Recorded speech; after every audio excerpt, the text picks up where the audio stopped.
Welcome back. ఇక ప్రస్తుతం ఉన్న వాతావరణ పరిస్థితుల దృష్ట్యా ఈరోజు విజయవాడలో నిర్వహించాల్సిన రియల్ ఎస్టేట్ సమిట్ ప్రస్తుతానికి పోస్ట్పోన్ చేయడం జరిగింది. దీనికి సంబంధించిన మళ్ళీ నిర్వహించే తేదీలు ఏమైనా ఉంటే తప్పకుండా మీకు తెలియజేయడం జరుగుతుంది. ఇక ఇప్పుడు మరో కాలర్ హైదరాబాద్ నుంచి సంతోష్ గారు లైన్లో ఉన్నారు. హలో హలో, చెప్పండి సంతోష్ గారు. సారీ సతీష్ గారు. హలో సార్, చెప్పండి సార్ నేను అపోలో టైర్స్ తీసుకోవాలనుకుంటున్నాను. ఎంతలో తీసుకోమంటారండి? అపోలో టైర్స్ అంటే మీరు లాంగ్ టర్మ్ వ్యూ అండి, షార్ట్ టర్మ్ వ్యూ అండి? లాంగ్ టర్మ్ గురించి అండి. ఓకే సతీష్ గారు, లాంగ్ టర్మ్ అండి. అపోలో టైర్స్ మీరు తీసుకోవాలనుకుంటే మాత్రం కొంచెం వెయిట్ చేయమని చెప్పాలండి. రీసెంట్గా టైర్కి సంబంధించిన స్టాక్స్ అన్ని కూడా బాగా పెరగడం జరిగింది. దీనికి రబ్బర్ ప్రైస్ బాగా విపరీతంగా పెరగడం, తర్వాత రిజల్ట్ కూడా ఈ సంబంధించిన కంపెనీస్ అని కూడా రిజల్ట్ బాగా అనౌన్స్ చేయడం ఒక కారణంగా చెప్పొచ్చు. అయితే ఇక్కడ నుంచి ఏంటంటే కొంత ఓవర్బాట్ జోన్లో ఇవన్నీ ఉన్నాయి కాబట్టి మీరు కొంతకాలం వెయిట్ చేయమని చెప్తారండి. స్టాక్ అయితే ఇక్కడ నుంచి ఒక మీకు కరెక్ట్గా ఎగ్జాక్ట్ చెప్పాలంటే ఒక 50 రూపీస్ 50 రూపీస్ 52 మధ్యలో మీరు వచ్చినప్పుడు బై చేయండి. అంటే ఇక్కడ 10 రూపాయల దాకా స్టాక్ పడడానికి అవకాశం ఉంది. ఆల్రెడీ 75 రూపీస్ నుంచి 10 రూపీస్ దాకా పడడం జరిగింది. ఇంకా 10 రూపీస్ దాకా పడే అవకాశం ఉంది. సో 50-55 మధ్యలో మీరు ఈ స్టాక్ని అక్యుములేట్ చేయండి. అక్కడ కూడా అది మొత్తం కూడా ఇన్వెస్ట్ చేయకండి, కొంత ఇన్వెస్ట్ చేయండి. అక్కడ నుంచి ఫర్దర్గా 52 పైన ఉంటే మాత్రం ఆ లెవెల్ ఇన్వెస్ట్ చేయండి. ఒకవేళ 52 బిలో వస్తే మాత్రం ఇది 45 రూపీస్ రావడానికి అవకాశం ఉంది. 45లో మాత్రం మేము మీకు టోటల్గా ఎంత ఇన్వెస్ట్ చేయాలో అంత ఇన్వెస్ట్ చేయమని చెప్తానండి. ఓకే అండి. ఇప్పుడు హైదరాబాద్ నుంచి మరో కాలర్ శ్రీనివాస్ గారు లైన్లో ఉన్నారు. హలో గుడ్ మార్నింగ్ అండి. గుడ్ మార్నింగ్ అండి. చెప్పండి. ఎడ్యుకామ్ సొల్యూషన్స్ ఎందుకంత కంటిన్యూస్ గా పడిపోతుంది అనేది కనుక్కున్నాను. ఎడ్యుకామ్ సొల్యూషన్ గురించి రీసెంట్లీ కాస్త రీరేటింగ్ అవటం చూసామండి స్టాక్ని. ఎందుకంటే ఎక్కువ ఇన్స్టిట్యూషన్స్ డౌన్ గ్రేడ్ కూడా చేసినాయి. ఎందుకంటే ఇంక్రీజింగ్ కాంపిటీషన్ వస్తుంది సెక్టార్లో. కానీ ఎందుకంటే చాలామంది పెరిఫరల్ ప్లేయర్స్ లైక్ ఆర్బిట్ అవనండి, ఆమ్ని టెక్, ఇన్ఫో సొల్యూషన్స్ అవనండి, చాలామంది ప్లేయర్స్ కూడా with proprietary technologies, cloud computing తోటి కూడా ఈ సెక్టార్లోకి అటెండ్ అవుతున్నారు. కాబట్టి కపుల్ ఆఫ్ గ్లోబల్ ఈ ఫారిన్ ఇన్స్టిట్యూషన్స్ ఓవరాల్గా సెక్టార్లో ఏంటంటే ఇంక్రీజ్డ్ కాంపిటీషన్ తోటి పాత ప్లేయర్స్కి అనుకున్నంత రెవెన్యూ స్ట్రీమ్ గ్రోత్ రాకపోవచ్చు అని చెప్పడంతో జనరల్లీ సెల్లింగ్ నడుస్తుంది స్టాక్లో. నిన్న హ్యూజ్ ఫాల్ కూడా చూసాం, మోర్ దెన్ 8.5% అనమాట. అయితే ఓపెన్ ఇంట్రెస్ట్ బాగా అక్యూములేట్ అయింది కూడా, clearly indication that long players అందరూ స్టక్ అయ్యారని చెప్పేసి నేను అనుకోవటం. స్టాక్కి మేజర్ బాటమ్ మాత్రం ఇదివరకటి రైజ్ కనుక షార్ప్ రైజ్ ఎప్పుడైతే ఇదివరకు 300 నుంచి వచ్చింది చూస్తే కనుక క్లోజర్ టు 420, 440 దగ్గరే మేజర్ సపోర్ట్ ఉంది. టిల్ దెన్ 440 వరకు స్టాక్ స్లైడ్ అయ్యే స్కోప్ గ్రాడ్యువల్గా ఉందండి. సెల్ ఆన్ ర్యాలీస్ అండి. ఓకే. అలాగే కుటుంబరావు గారు, ఫ్రెష్గా ఇన్వెస్ట్ చేసే వాళ్ళకి మీరు ఏం సలహా ఇస్తారంటే ఇప్పుడు ఇన్వెస్ట్ చేయమంటారా లేకపోతే అక్యూములేట్ చేయమంటారా మెల్లి స్టెప్ బై స్టెప్?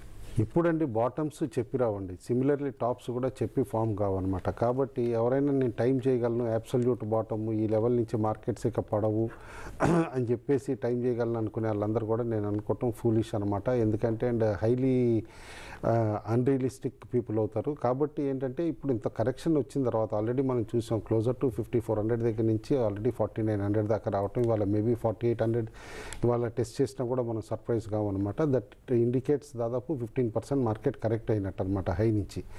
నేను అనుకోవటం గ్రాడ్యువల్గా డెఫినెట్లీ 100 రూపీస్ ఇన్వెస్ట్ చేద్దాం అనుకుంటే ఒక 25 rupees should be invested definitely today or Monday అనమాట. అండ్ అనదర్ 25 మనం అనుకున్నట్టు స్లైడ్ అంటూ కంటిన్యూ అయితే గ్రాడ్యువల్గా అప్ టు 4600 కూడా ఇన్వెస్ట్ చేసి వెయిట్ చేయమంటాను. ఎందుకంటే మాన్సూన్ పిక్చర్ అనేది మనకి నెక్స్ట్ 7 to 8 డేస్లో తెలిసిపోతుంది. వన్స్ మాన్సూన్ కనుక పాజిటివ్గా ఉంది అని అనుకుంటే క్లియర్లీ మన మార్కెట్స్ చాలా రెసిలియంట్గా ఉండి రీబౌండ్ అవుతాయి అని అనుకుంటున్నాయి. దీనికి ఇండికేషన్ నిన్న క్లియర్గా ఫైనాన్స్ మినిస్టర్ గారి ఇంటర్వ్యూ కూడా అనమాట. ఆయన చెప్పారు గ్రీక్ క్రైసిస్ నథింగ్ ఎఫెక్ట్ ఏమీ కాదు మనకు, అసలు జీరో ఎఫెక్ట్, నెగ్లిజిబుల్. ఎందుకంటే యూరోజోన్కి particularly big nations only 3 to 4% exports ఉంటాయి. And monsoon is the key అని క్లియర్గా ఆయనే మెన్షన్ చేయడం కూడా మనం చూసాం. కాబట్టి టిల్ మాన్సూన్ మాత్రం షార్ట్ టర్మ్ పొజిషనల్ ట్రేడ్ తీసుకుందాం అనుకున్నాను, గ్రాడ్యువల్గా ఇన్వెస్ట్ చేయొచ్చు. ఓకే అండి. ఇప్పుడు మరో కాలర్ హైదరాబాద్ నుంచి ఎన్వి రావు గారు లైన్లో ఉన్నారు. హలో హలో, గుడ్ మార్నింగ్ అండి. గుడ్ మార్నింగ్ అండి. సార్ నేను గుడ్ మార్నింగ్ సార్. నేను ఐసిఐసిఐ చెప్పండి. ICICI Prudential fusion and fusion fund series తీసుకున్నానట్టు అది నేను రిడమ్షన్ చేయాలనుకుంటున్నానండి. ఇప్పుడు మార్కెట్ చాలా డౌన్ లో ఉంది. నాకు అసలు దీని నుంచి మొన్న ఈ మధ్యన సెబీ కూడా దీని గురించి మ్యూచువల్ ఫండ్స్ మీద సరిగ్గా లేదని చెప్పేసి సౌండ్ పెట్టాం. మ్యూచువల్ ఫండ్ మీద సెబీ కూడా ఇచ్చింది కదండి. అది ఏం చేయమంటారు? ఇప్పుడు మార్కెట్ లో అది పెరుగుతుందా మార్కెట్ సెన్సెక్స్, లేదంటే ఏం చేయాలి? కొంచెం అడ్వైజ్ ఇవ్వండి. కుటుంబరావు గారు, ఐసిఐసిఐ మ్యూచువల్ ఫండ్ మామూలుగా మ్యూచువల్ ఫండ్స్లో ఒకటండి, ఇండెక్స్ బేస్డ్ ఫండ్స్ అవునండి, లేకపోతే top 100 top 200 stocks based funds అవునండి, వాటిలో పెద్ద రిస్క్ ఉండదు అనమాట. అయితే సెక్టార్ స్పెసిఫిక్ ఫ్యూజన్ ఫండ్స్ ఏవైతే ఉంటాయో వీటన్నిటిలో మాత్రం హై మార్కెట్ రిస్క్ ఉంటుంది. ఎందుకంటే మీరు అనుకున్నప్పుడు కనుక మార్కెట్ ర్యాలీగా ఉన్నప్పుడు అమ్మకపోతే డెఫినెట్లీ లోవర్ లెవెల్స్ ఎన్ఏవి కూడా షార్ప్గా లోవర్ ఉండొచ్చు. ఎందుకంటే ఫ్యూజన్ ఫండ్లో మిక్స్డ్ నేచర్లో స్టాక్స్ ఉంటాయి కాబట్టి కొన్ని స్టాక్స్ పర్టికులర్గా ఎక్కువ పడితే కూడా ఎఫెక్ట్ అవడానికి స్కోప్ ఎక్కువ ఉంటుందన్నమాట.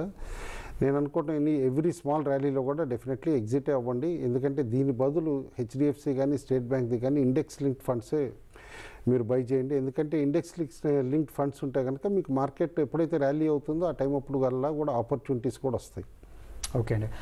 శేషు గారు, ఇక ఇవాళ మార్కెట్ ఎలాగో నష్టాల్లో ఓపెన్ అయ్యే ఛాన్స్ కనిపిస్తుంది. మీరు ఎలాంటి సలహా ఇస్తారు? అలాగే వాళ్ళ ప్రత్యేకంగా ఏమైనా రికమెండేషన్ అని? మార్కెట్ అయితే ఈరోజు అందరూ ఎక్స్పెక్ట్ చేసినట్టే 100 పాయింట్స్ దాకా నిఫ్టీ మైనస్లో ఓపెన్ అయ్యే అవకాశం ఎక్కువ కనపడుతుంది. గ్లోబల్ మార్కెట్స్ అన్ని కూడా మనం చూస్తే ఏషియన్ మార్కెట్స్ అన్ని కూడా బాగా వీక్ ఉన్నాయి. ఏమాత్రం కూడా కొంత రికవరీ వచ్చినా కూడా పెద్ద రికవరీ అని చెప్పలేము. అయితే ఇక్కడ ట్రేడింగ్ చేయడమే చాలా కష్టంగా ఉంటుందండి. ఎందుకంటే అటు బై చేయలేము, అటు షార్ట్ చేయలేము. ఫ్రెష్ షార్ట్లు అయితే కూడా ఈ లెవెల్లో ఒక బౌన్స్ బ్యాక్ రావడానికి కూడా లాస్ట్ అంటే ఆఫ్టర్నూన్ సెషన్ నుంచి మార్కెట్లో కొంత రికవర్ రావడానికి కూడా ఆస్కారం ఉంది. కాబట్టి ఏంటంటే ఈ లెవెల్లో అంత షార్ట్స్ అగ్రెసివ్ షార్ట్స్ చేయమని చెప్పను. అయితే కొన్ని సెలెక్టెడ్ స్టాక్స్ ఈ మధ్యకాలంలో పడని మిడ్ క్యాప్ స్టాక్స్ ఏవైతే ఉంటాయో వాటిలో కొంత షార్ట్ సెల్ చేసుకోవచ్చు. అది కూడా స్టాక్ స్పెసిఫైడ్ సెక్టర్ స్పెసిఫైడ్ అని చెప్తాను.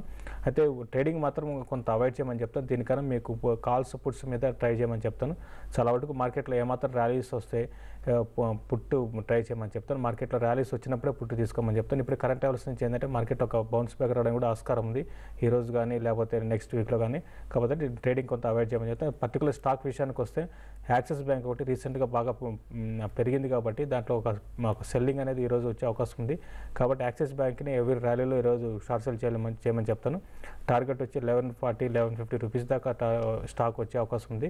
అట్లనే స్టాప్ లాస్ కూడా మీకు కొంచెం దూరంగా పెట్టుకోమని చెప్తాను. స్టాప్ లాస్ ఇంతకు ఇన్ని రోజులు క్లోజ్గా కాకుండా కొంచెం స్టాప్ లాస్ 1180 1190 ఆ లెవెల్లో స్టాప్ లాస్ పెట్టుకోమని స్టాక్ని షార్ట్ సెల్ చేయమని చెప్తాను. కుటుంబరావు గారు, మీ రికమెండేషన్? క్లియర్గా నిన్న మార్కెట్ ర్యాలీ చూస్తే కనుక couple of stocks like ONGC వల్లనే ఇన్ఫ్లుయెన్స్ అయిందండి. ఎందుకంటే గవర్నమెంట్ చాలా సీరియస్గా ఆలోచిస్తుంది అడ్మినిస్ట్రేటెడ్ ప్రైస్ మెకానిజంలో చేంజెస్ చేద్దామని చెప్పాను అనమాట. కాబట్టి ఎవ్రీ లోవర్ లెవెల్స్లో definitely PSC oil marketing companies good bet కింద కావచ్చు అనమాట. అండ్ రీసెంట్లీ స్ట్రెంత్ చూపిస్తుంది. బీపీసీఎల్ బై చేయమని చెప్పేసి చెప్తాను. అబోవ్ 558 అనమాట. అంటే నిన్నటి క్లోజింగ్ ప్రైస్ కంటే కూడా హయ్యర్ ట్రేడ్ అవుతూ ఉంటే కనుక couple of percentage points stop loss పెట్టుకుని వెయిట్ చేస్తే స్టాక్ ఇంట్రాడేనే కాకుండా కపుల్ ఆఫ్ డేస్లో కూడా 600 క్రాస్ అయ్యే స్కోప్ కనిపిస్తుంది. Okay, thank you very much Kutumbarao గారు, శేషు గారు. ఇక ప్రస్తుతం ఎస్జిఎక్స్ నిఫ్టీ ఆల్మోస్ట్ 100 పాయింట్స్ నష్టంతో ట్రేడ్ అవుతుంది. ఇవాళ మన మార్కెట్లు కూడా భారీగా నష్టపోయే సూచనలు కనిపిస్తున్నాయి. ఇవి వాటి బిజినెస్ బ్రేక్ఫాస్ట్ విశేషాలు.